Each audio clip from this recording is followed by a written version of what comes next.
sin, and the religious leaders need to step up and speak out. That was the point I wanted to get at. As interfaith leaders, clergy members, religious leaders, how do you think we can prevent this sort of By actually crime? speaking out. We've failed. The religious leadership has failed. The religious leadership has as much effect on this issue as a white crayon.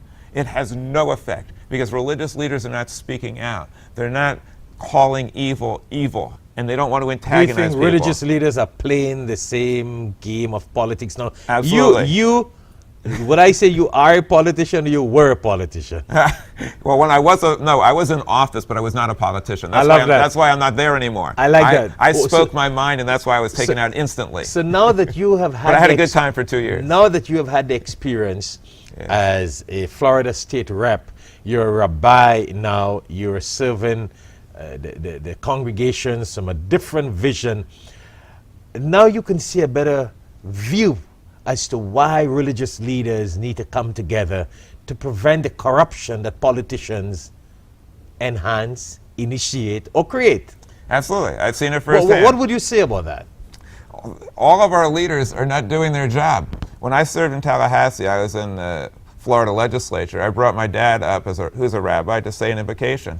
I said, Rabbi, you're going to say a prayer for the Florida legislature? He said, no. I've seen what they're doing. I should say a prayer for the people of Florida. The politicians are not doing their job. What's the opposite of pro? It's con.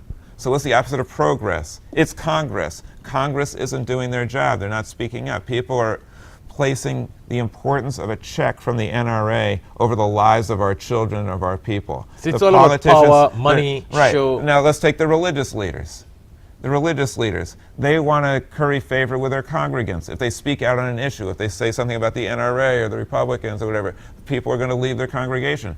I would rather lose a member than lose my message. I would rather lose a member of my congregation than lose my way. It's time for religious leaders to speak up. What is required to solve the problem of gun violence is multifaceted, but the most important thing that is required, which we have not seen yet, is for the religious community to not just change the laws or change the politicians, but to change the hearts and minds and souls and culture of the United States of America, so we no longer worship guns and violence, and we begin to think that love and tolerance and joy is equally as important or more important. We need a Interesting. cultural Interesting. transformation from the religious community. And when the religious community fails to be that shining light, then we're plunged into darkness.